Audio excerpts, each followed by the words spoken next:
Hi மக்களே, எல்லாருக்கும் காலையில் குட் மார்னிங்.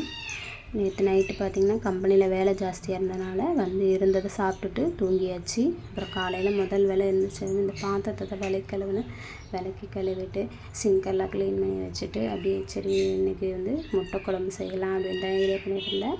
அப்புறம் வீட்டில் ஒரு ஸ்வீட் கார்ன் இருந்தது.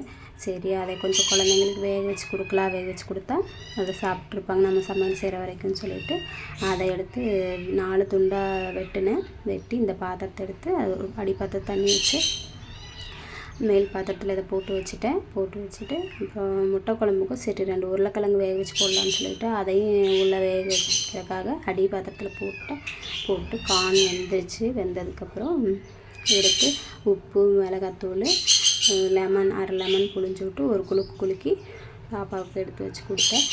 இந்த மாதிரி செஞ்சு யாருக்கு தான் பிடிக்கும், நம்மளுக்கே சாப்பிட்ணுன்னு தோணும் இல்லைங்களா. அப்புறம் பாப்பாவுக்கு கொடுத்துட்டு முட்டை குழம்புக்கு ரெடி பண்ணிடலாம் அப்படின்னு சொல்லிட்டு ஃபஸ்ட்டு ஒரு கடாய் வச்சு மல்லி, ஜீரகம், மிளகு, வரமிளகா அதெல்லாம் போட்டு ஃப்ரை ரோஸ்ட் பண்ணி எடுத்து வச்சுட்டேன். அதை லைட்டாக பொடி பண்ணி அதுக்கடுத்து கடாய் வச்சு எண்ணெய் ஊற்றி வெங்காயம், இஞ்சி, பூண்டு, தக்காளி, தேங்காய் இதெல்லாம் போட்டு வதக்கியாச்சு. நல்லா மேக்ஸிமம் சின்ன வெங்காயமே சேர்த்துக்கணும், அதான் நல்லது, உடம்புக்கும் நல்லது, டேஸ்ட்டும் நல்லாயிருக்கும். அடுத்து இதெல்லாம் போட்டு வதக்கி ஃபைனலாக ஆற வச்சு அரைச்சி குழம்பு நம்ம எவ்வளோக்கு வேணுமோ அந்தளவுக்கு சேர்த்துக்கணும். அரைச்சி வைக்கும்போது குழம்பும் நிறையா கிடைக்கும், டேஸ்ட்டும் நல்லாயிருக்கும்.